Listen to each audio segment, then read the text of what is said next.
down today. It's been 54 years since I drove down what was then the Highway 6, the Cornhusker Highway, to come to Lincoln to school. And even then, there was a lot of nostalgia attached with it because my father had attended the University of Nebraska in the 1920s. He was editor of the Daily Nebraskan, and one day a young woman from West Point, a student, came in to apply for a job as a reporter on the Daily Nebraskan, and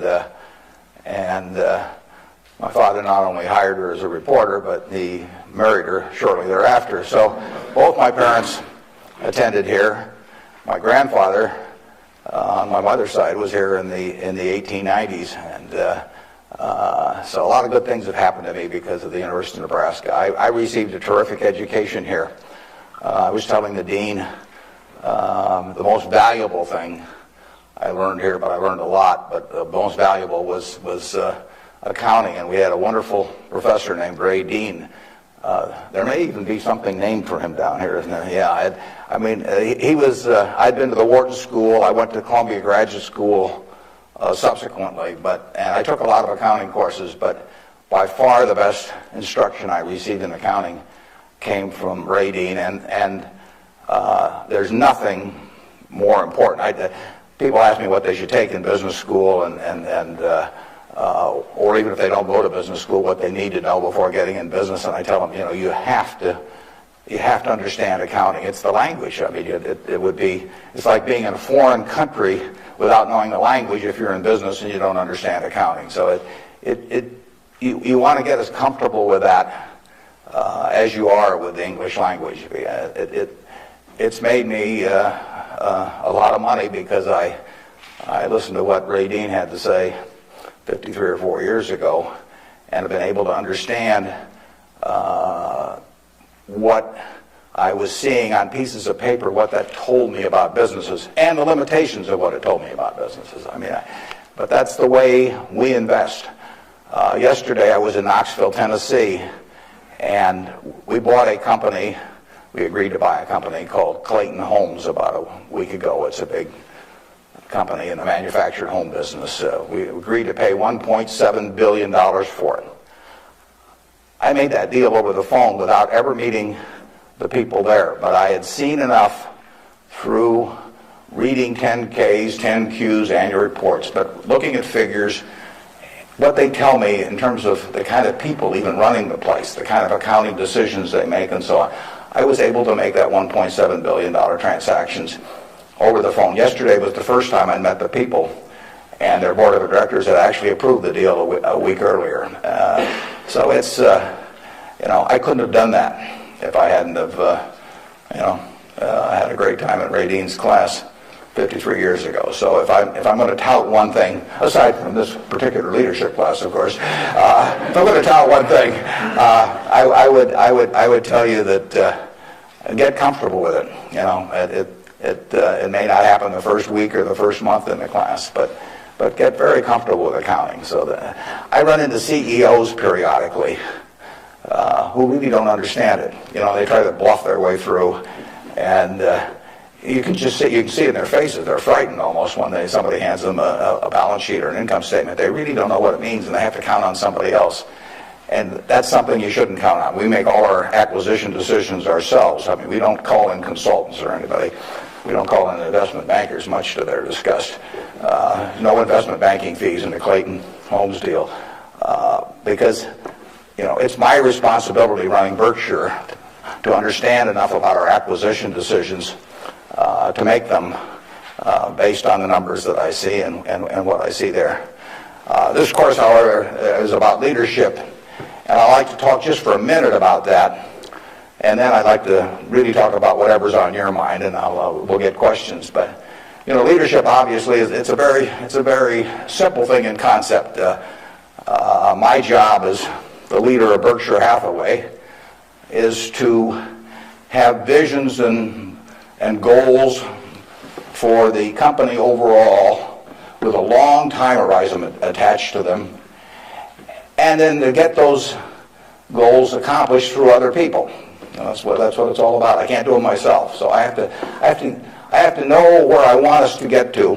I have to see over the next mountain if possible, but then I have to get a lot of other people to look over that mountain with me and really do the job. I mean, they are the ones that get it accomplished. So it's getting things done through other people. Now, Berkshire is like many large corporations in certain ways, but it's really quite different in many ways. We have over 150,000 people now working for Berkshire Hathaway in dozens of companies throughout this country primarily, and even abroad a little bit. We have exactly 15.8 people in headquarters, and Deb Ray came down with me today, so we've only got 13.8 there today. And we're probably working just as well with those 13.8 as we would if Deb and I were in the office. But that's an unusual organization. I mean, we have dozens of operating managers, CEOs of their businesses, out there running them today, and they do it without any direction from the home office except for one very limited piece of direction that I give them, which I'll get to in a second. But we have these people, and they're an unusual group of people running these businesses because most of them have sold their businesses to us, and they're very, very wealthy. 3/4 of our managers do not need to work financially. They have no reason financially to work. Probably 3/4 of them are worth at least $50 million, and we have some that are worth in the billions. And yet these people jump out of bed every morning, and work, and they work weekends, and they love working. And why is that? And what's the key to that? Well, the key really is the same reason I keep working. I'm 72. I'm getting Social Security now, so I should be in Florida, pushing shuffleboard around or something of the sort. But I do what I can do. Anything in the world I want to do. But what I want to do is run Berkshire Hathaway. Now, why do I want to run it that way? There's a couple things. A, I get to paint my own painting. I go down there every day, and I feel like Michelangelo. They're working on the Sistine Chapel or something. Nobody else may think it's a great painting, but I get to paint my own painting. I do not have people second guessing me. I do not have people saying, "Why don't you use a little more red paint than blue paint? Why don't you paint a seascape instead of a landscape?" I get to do my own thing. It's a form of creativity. It's exactly like somebody feels it's a professional golfer or somebody feels it's a painter. They're not doing it for the money, primarily. They're doing it because they like doing something well, and that it happens to be down the route of their talents. And the second thing I like, frankly, is I like applause. I like appreciation. So I like having shareholders who feel good about what I've done. I mean, I have a 96-year-old aunt. And her husband went to the University of Nebraska too, and she is, she has all her money in Berkshire Hathaway, and she counts on me. And she's out in Palm Springs now, and her whole net worth is in Berkshire. And I've got cousins, and I've got everybody in our family has got all their money in Berkshire, and so those people are counting on me, and that's kind of fun to have something where you can actually deliver for other people and change their lives in positive ways. As a matter of fact, we had a couple that nobody had ever heard of up until a few years ago, the Othmers in New York. They came from Omaha. Don Othmer went to Central High. Mitt Othmer, not sure which high school she went to in Omaha, probably South High.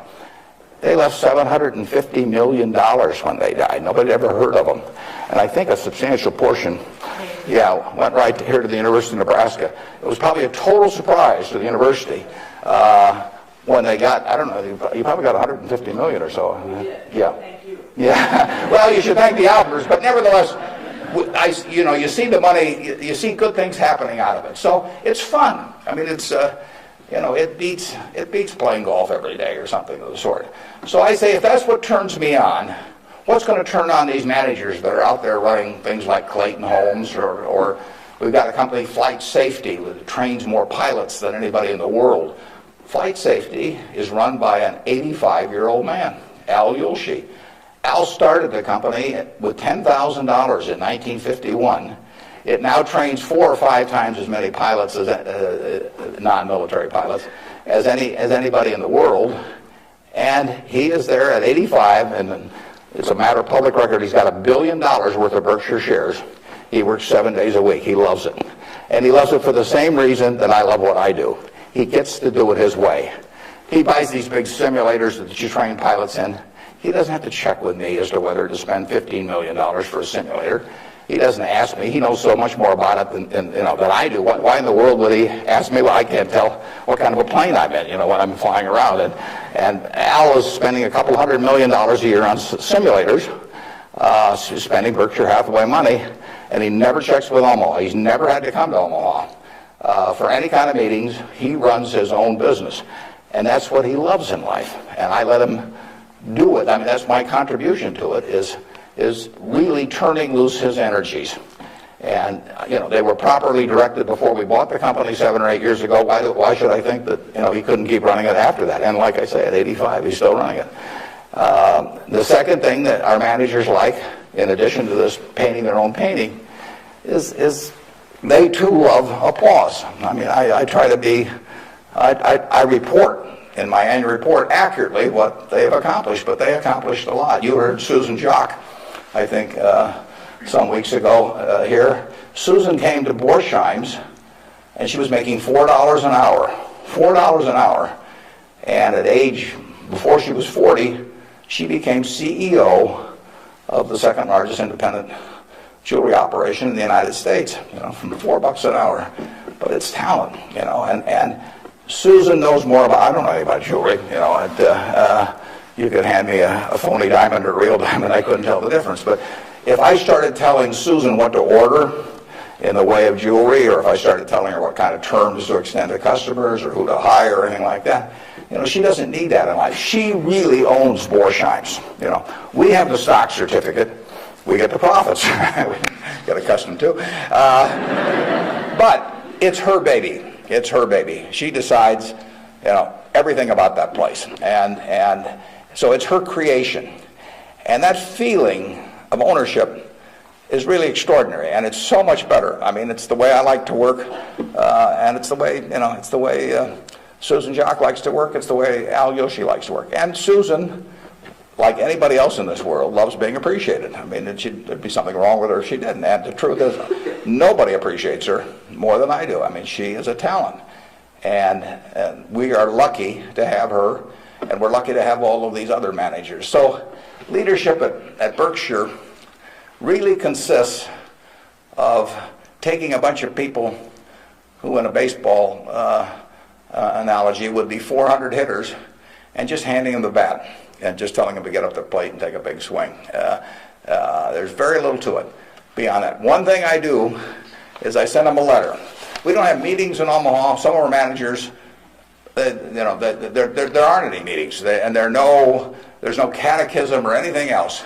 Once every 2 years, I send them a letter. This is it. It's roughly one and a half pages or so. The only instruction they get from us. They don't send budgets to us. We don't care about those. Some of the companies use budgets, some don't use budgets. We adjust to them. Some of the managers I talk to a couple times a week because they like to talk frequently. Some of them I talk to literally once a year because they don't like to talk to me. And whatever, it's up to them. I adapt to them. The only thing I tell them, and this letter, which went out January 20th, 2003, it says it's been 2.5 years since my last memo. Now, how many big companies you have the managers out there? It's been 2.5 years since they've heard from the home office. It's been 2.5 years since my last memo. Here are a couple things to keep in mind. And number one, and this is number one every time. This doesn't change. It won't change 2 years from now or 4 years from now or 6 years from now. Number one, we can afford to lose money, even a lot of money. We cannot afford to lose reputation, even a shred of reputation. Let's be sure that everything we do in business can be reported on the front page of a national newspaper in an article written by an unfriendly but intelligent reporter. In many areas, including acquisitions, Berkshire's results have benefited from its reputation, and we don't want to do anything that in any way can tarnish it. Last year, Berkshire was ranked by Fortune as the 4th most admired company in the world. This year, we were 3rd in the United States. They just published it. It took us 37 years to get there, but we could lose it in 37 minutes. And that's the message. I mean, we can lose money. It does, it's nicer to make money, but we'll figure out ways to make money.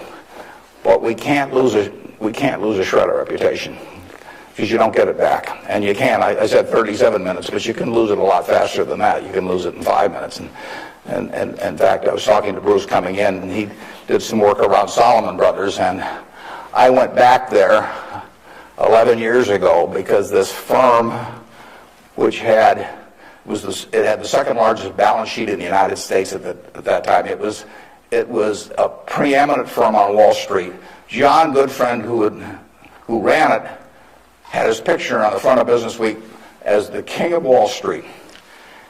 And in late in April 1991, he made a fateful decision. It was reported to him that an employee down the line had flim-flammed the U.S. Treasury, had broken some rules, tried to play games with him. And John did not report that fact to the Treasury or to the Federal Reserve or to the SEC or to anybody else. He didn't do anything wrong himself, but he got behind the curve. He didn't report it.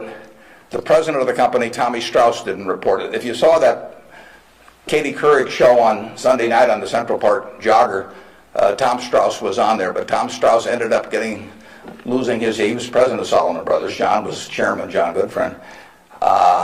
They didn't do anything. They dawdled. And after a few weeks, the same guy that had committed the terrible acts earlier, on May 15th, he did the same thing again at a Treasury auction.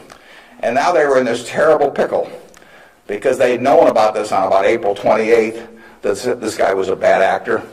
And they hadn't done anything, and now on May 15th he does the same thing again. And now if they go, they start feeling if they go and talk about it, that people will say, well, why weren't you in here before? So they just kept trying to shove it out of their mind and do other things. And it came within inches of destroying the firm. It destroyed their careers. I mean, John Goodfriend had spent 30 years in Wall Street and had a fine reputation. The king of Wall Street was brought down by one simple act of omission. All he had to do was pick up the phone. Jerry Corrigan was head of the New York Fed. He had to pick up the phone and say, Jerry, you won't believe this, but this crazy guy in our Treasury Department, a fellow named Mosier, has just done this thing, and I'm terribly embarrassed, and what can we do to make it right? I mean, and Jerry Corrigan, being Jerry Corrigan, would have turned red in the face and gotten very mad and issued a lot of language I couldn't repeat here, but in the end he would have said, thanks for calling and telling us about it immediately. And we'll slap a fine on you or do whatever is appropriate.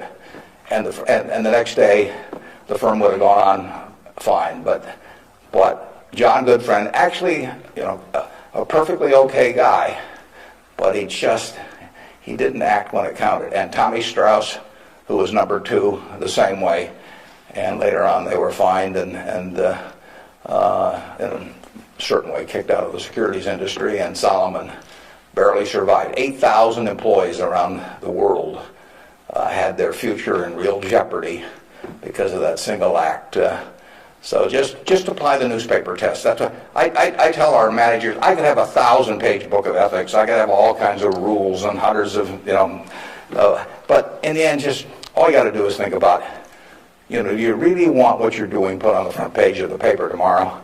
To be read by your parents, by your spouse, by your kids, by your neighbors, by your coworkers. And if you're embarrassed about it, just forget about it. You're all going to do well financially.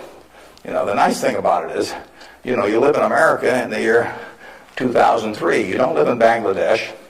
You don't live in America, of 1790 when it would. You live in a society which has a GDP of over 10 trillion, and you can just pick up the crumbs and you're going to do great. You've all got the qualities. It takes three qualities essentially to do well, and extremely well actually in this country. It takes intelligence, it takes energy, and it takes integrity. Now everybody in this room has the requisite intelligence. You wouldn't be here if you didn't. I mean, it doesn't take 180 IQs, although I'm sure you all have those, but it takes reasonable intelligence. You're getting a great education. You've got the energy. That's why you've shown up in school, and it takes integrity. And I say, if you don't have integrity, we don't want to hire somebody that's got intelligence and energy if they don't have integrity. We'd rather hire somebody that's dumb and lazy if they don't have integrity, because they probably will never get around to cheating us or doing something. Last thing in the world I want is somebody that's lacks in. Mosher had intelligence and energy at Solomon. He was head of the government bond trading thing, and he had lots of intelligence and he had lots of energy, and he went to jail, and he almost brought down the firm. And integrity is absolutely an option. You may not be able to throw a football 60 yards, and you may not be able to run the 100 in 9.8. You may not be able to sink 3-pointers but you can choose where you stand on the integrity scale. You can't. You weren't born wired one way or the other. That is an absolute choice you make. And the heroes I've had in life have been the people that I felt stood out in that respect. My number one hero was my dad, but I've had other heroes, Tom Murphy, Ben Graham, people like that. And the reason I admired them was not because they were the smartest people in the world, although they were plenty smart. And it wasn't because they made the most money. That meant nothing. It's really because I felt they were the classiest people that I ever met in my life. I mean, I saw them behave over year after year after year in a way that I could write their story on the front page of any newspaper, and even in an unfriendly tone, and I could not do anything that would embarrass them in the least. They behaved extraordinarily well. And having the right heroes, is terribly important. You tell me who a 10-year-old's heroes are, and I can give you a pretty good prediction about how they're going to turn out. You want to choose your heroes very carefully, because you're going to look like them at some point, and you're lucky if you've got the right ones. I'll give you an aside, and then we'll get on to your questions. But it's something, you're not parents yet, most of you. But when you're a parent, you are the natural hero of your child. You're this great big thing, or there's two of you great big things, and there's a little tiny child dependent on you. Everything. You are the natural hero, and anything they get in school, subsequently, or anything else, they're going to be shaped more by what they see in this behavior of yours toward them than anything that will impact them later in their lives. And if they want you to be the hero, you can destroy that, of course, and you've seen it done many, many times. But actually, if the parents are proper heroes, the child is about 90% of the way home, and you're lucky if you've had parents like that. And you can be that to your children, or you can be something else, and you're shaping that person. It's nice to learn accounting when you get to Nebraska, but the behavior model that you take on is incredibly important. Let's talk about what's on your mind now. You can ask tough questions. It's more fun for me, and they can be about business, they can be personal, they can be political. You pick it out. And. Good morning. When you were rejected from Harvard Business School, is obviously somewhat of a failure in your mind. How do you adapt to your failures in life to make you more successful? Yeah, well, that's a very good question. How do you turn failure into a plus? And it's true. When I was at the University of Nebraska, one day I was reading the Daily Nebraskan, and it said in room 300 or something, at 3 o'clock there will be this panel of 3 professors here at the university, and they're going to award the Nathan Gold Scholarship. I don't know whether you still have that around. And at the time, it said it would give you $500 to go to the graduate school of your choice. I don't know whether it's changed in amount, but that was it. So I read this, and I went there to this room at 3 o'clock that day, or whatever it was. And I walked in the room, and there were the professors, and I was the only student that showed up. It really got to them. They were stuck. They kept waiting and looking at their watch and hoping there'd be more candidates, but no one came in. So I won $500 by default. And those are usually my biggest triumphs when nobody else shows up. And so here I was. I had $500 to go toward it wasn't limited, any graduate school for a master's degree. So I applied to Harvard. My dad wanted me to. And I shortly heard from Harvard. And they said, go to Chicago and meet this fellow who interviews applicants from the Midwest. So I got on the train, and that's what you did in those days, and I spent about 10 hours on the Burlington going to Chicago. Then I transferred to another little interurban train to go up to this country day school where this fellow was the headmaster, and he was the big interviewer for Harvard. And I got there, and after about 10 minutes, he said, better think about something else. But, he come back later on. I was 19 at the time, and I looked about 12, and I acted about 8. It was not a great combination. So he said, forget it. So I took the little interurban train back to Chicago, and I took the 10-hour train back to Omaha. And all the time I'm thinking, what do I tell my parents? It's kind of embarrassing. But it was the luckiest thing that ever happened to me. Because if I'd gone to Harvard, I would have gone to a 2-year business school. I instead applied to Columbia, where I could graduate in 1 year and get a master's degree.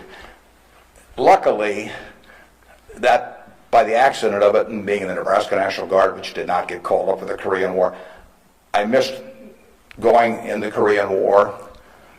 I got to meet Ben Graham, which had an enormous effect on me subsequently. And I probably got my wife that way because she was going to Northwestern.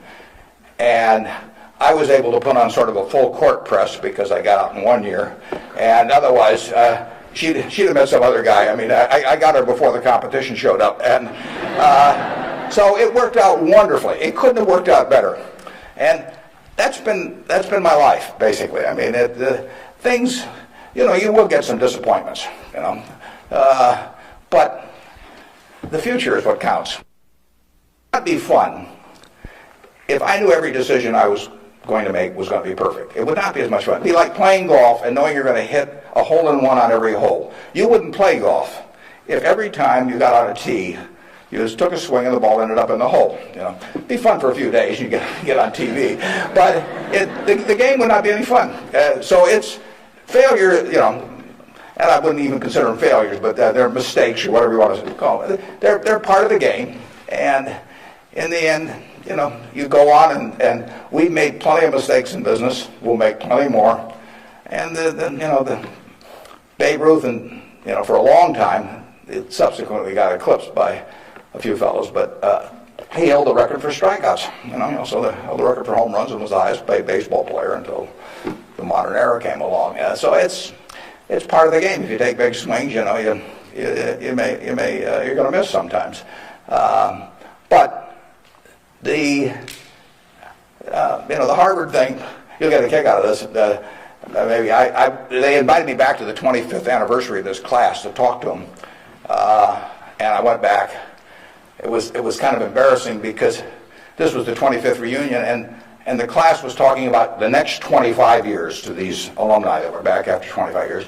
And my job was to talk about the next your financial future in the next 25 years. This was in, whenever it was, in the mid-70s. And right before me on the program, Masters and Johnson were talking about the next 25 years of their sex lives. So nobody stayed around for my talk. But that night at the alumni meeting, the fellow who was president of the class stood up and said, we're big enough to admit when we make mistakes around here, and we turn this guy down and throw him back in the water. And so now we'd like to make him an honorary member of the class. So they did it, and they voted, and everybody voted for it. And I stood up and I said, I recited the story that I told you. And I told him, I said, at the time I was kind of philosophical about this. I was young, and maybe my grades weren't that good or something. And so I took the rejection kind of well. But I said, now that I've met the people that got into class, I'm really sore.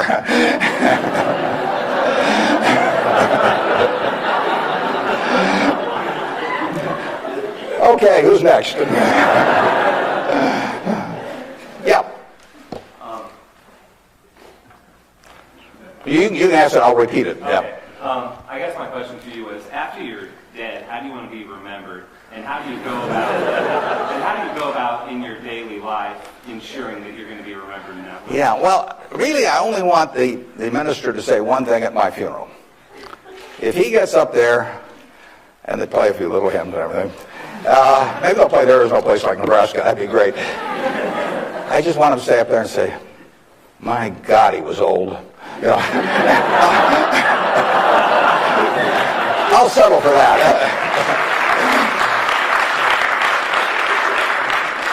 But the truth is that to some extent Berkshire is my creation.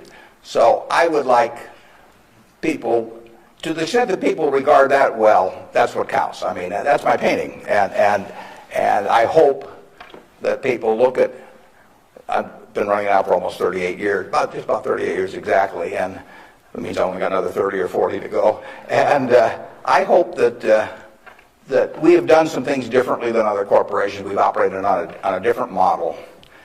And I hope two things about it, actually. I hope, A, that people realize that model works and why it works and so on, because it does conflict with certain management theory over the years. And secondly, the important thing is that it lasts well beyond me. I was down at Walmart 6 months ago and talked to their management group, and I had a great time.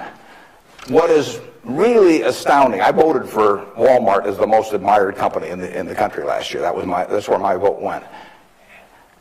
It was astounding what Sam Walton built, starting in Bentonville, Arkansas with a pickup truck, taking on JCPenney and Kmart and Sears and all of these people with no money, no real estate, no preference with vendors, no credit card list, anything. He just took them on, and of course he just ran away from them. But the really impressive thing about Walmart is that Sam died about 11 years ago, and there had been no momentum lost. I mean, what he instilled in that company, nobody else could have built it like Sam, but David Glass first and Lee Scott now as the CEO, they have kept that company with its special culture going at full steam ever since. And that's really what I hope happens with Berkshire, and I've tried to think about ways to make that happen. But the real test will be if 10 or 20 years after I die, that the special culture that I think is part of Berkshire is not only just as strong as ever, but even stronger. We have a situation at Berkshire where in 38 years, we got all kinds of CEOs out there running all kinds of businesses, 3 or 4 of them in Omaha. We have never had one CEO ever leave us, period, to go someplace else. I mean, I don't know that there's any place like that in the country. So it's been and we've never issued a stock option. You read in the papers that you got to have stock options to attract quality people, all that sort of thing. I mean, we've never had a share of them, and in the end, I don't know how many dozens of managers we're talking about, but no one has ever left for another job, and some have been offered way more money.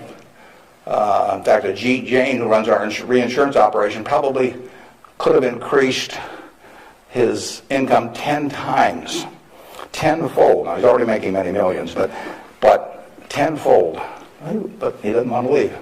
And that is the culture that I hope we can maintain, and that's what I'd really like to be. If I've done anything to contribute to that, continuing after I die, that would be terrific. Of course, I actually plan to keep managing Berkshire after I die. You have to understand that. I have given all the managers Ouija boards. I've got these dark rooms they're going to go into, and I'll be there.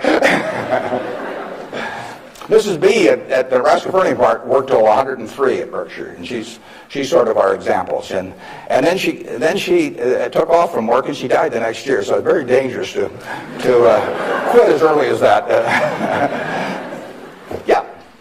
Am I supposed to be calling on these people? Okay, good. How do you determine via your personal finances what organizations or foundations you give your money to? On personal finance, how do I handle them? Or? How do you determine where you make your donations? Oh, well, we've got there's a Buffett Foundation. Eventually it will have everything. I mean, basically everything I've made will go back to society. America's done it for me, and that's where it should go. I've got about an 8-page letter that the trustees have already seen. Incidentally, there's very few trustees. I don't believe in large groups of people making decisions. It gets to be, it sort of descends to the lowest common denominator. So there's only, maybe 5 or 6 trustees. Interestingly enough, not just by accident, but I picked the people who I trust in the most in terms of both their intelligence but also their quality to run it. After I have people I feel the surest of, a significant majority will be women. It'll be a woman-controlled foundation, and probably the largest foundation in the world at the time, but with a very small number of trustees. I have, in my letter, I tell them that I'm not going to give them any specific instructions as to what to do with the money. I tell them that their judgment above ground will be better than my judgment 6 feet underground. So in the end, I want them to do a couple of things. I want them to attack really big, important causes. I don't want them to give $1 million here and $1 million there and everybody that, that asks that they know and that sort of thing. So I don't want them doing things with an eyedropper. I want them to take very big swings.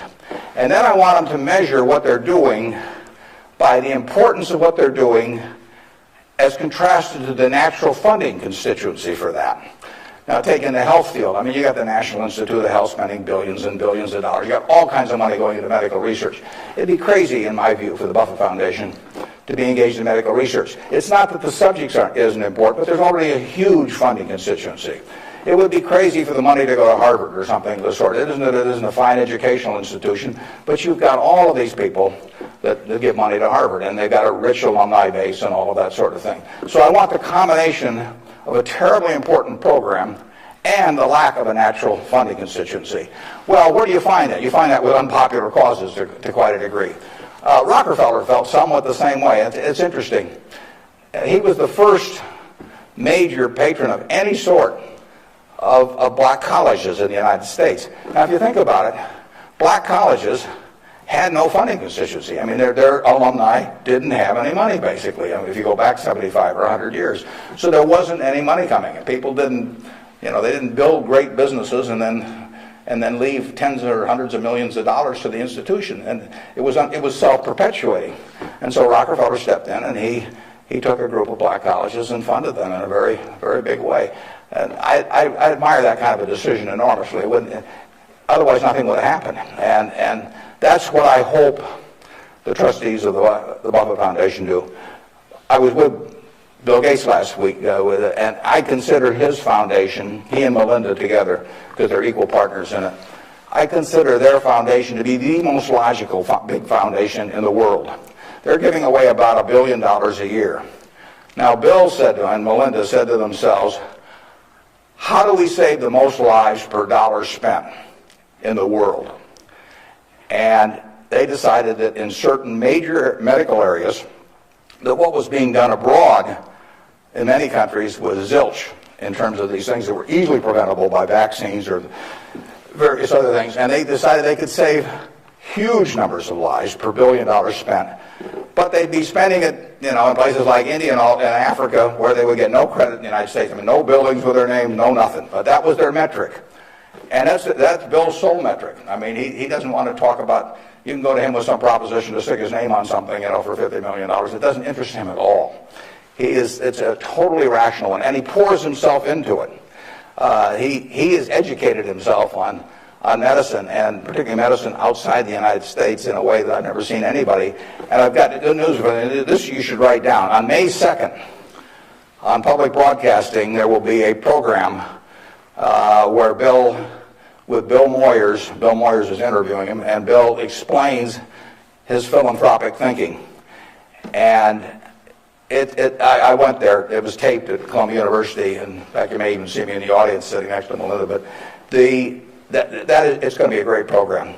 They took about an hour and 20 minutes, and it's going to get edited down to 56 or 58 minutes. But you will hear as cogent an argument for rational philanthropy on that program as you'll ever hear in your life. So it's interesting. That program came about because about 2 years ago, I asked Bill a question at a group I get together, something akin to what you asked him. I asked him to talk about the evolution of his philanthropic thinking.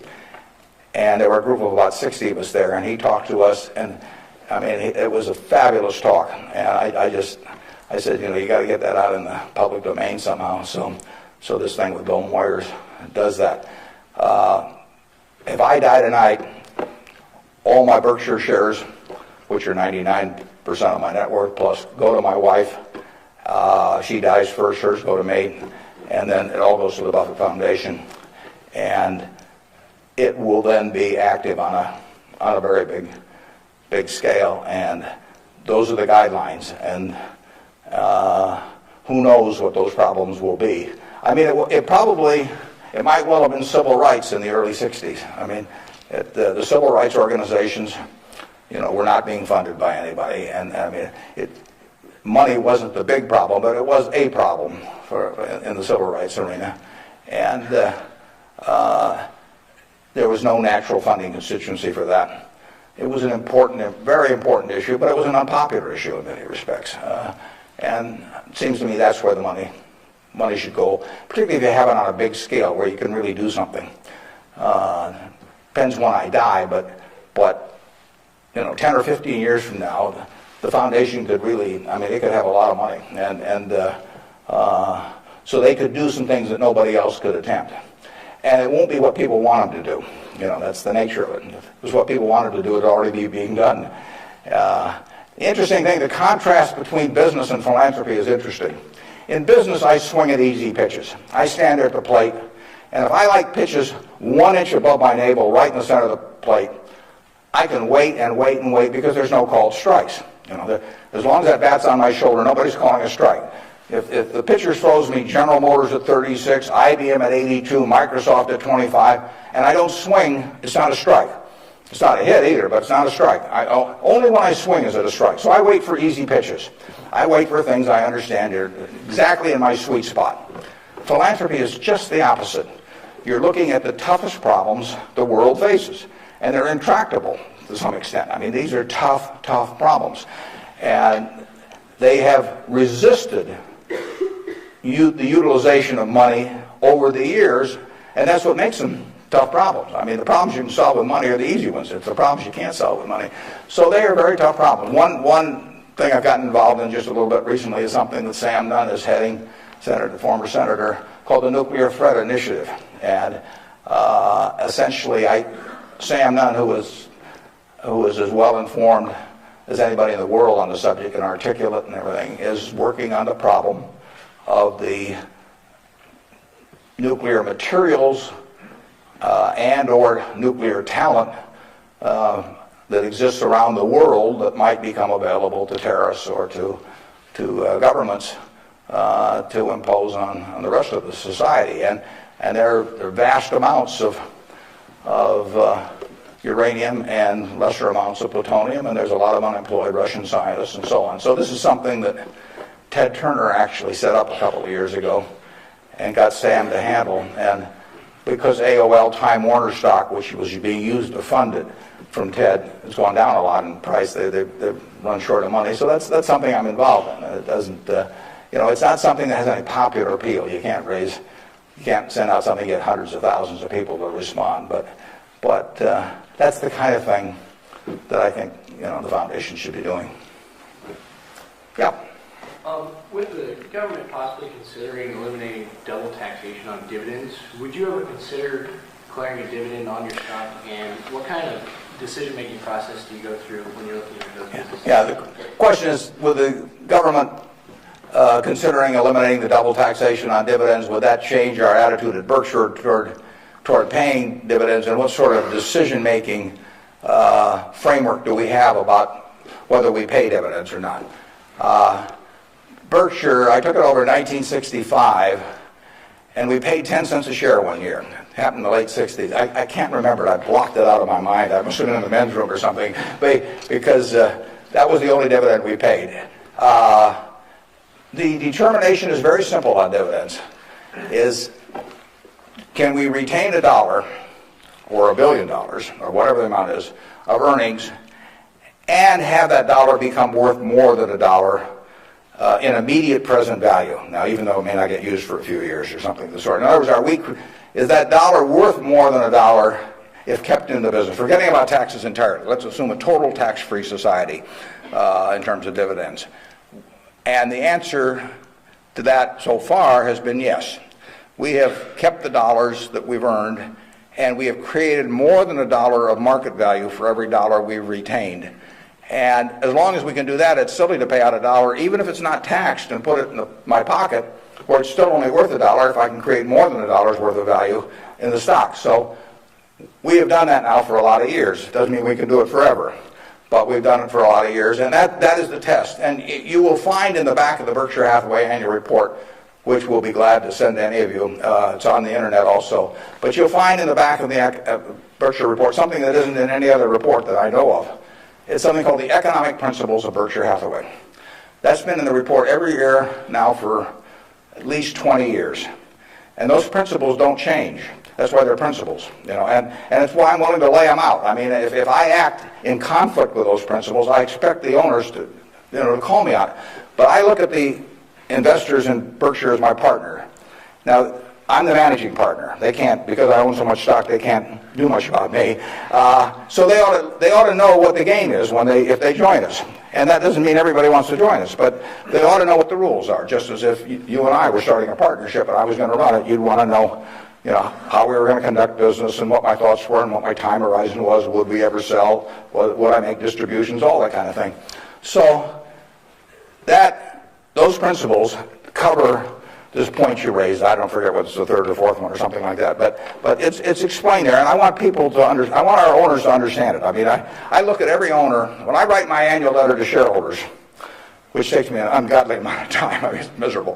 But nevertheless, it's important because it is the one time a year I'm talking to my partners. And when I started out, I actually mentally put Dear Doris and Bertie, because those are my sisters. And they have all their money in Berkshire. They're smart, but they're not financial types. I mean, they're not spending their time on that.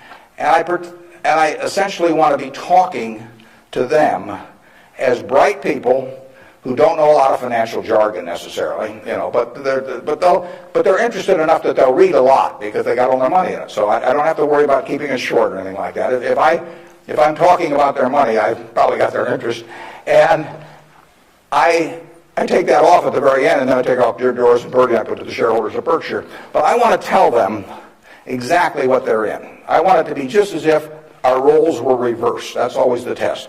If Doris and Bertie were running the place, and I was living in Carmel, California, like Bertie is, what would I want to hear from them, the managers?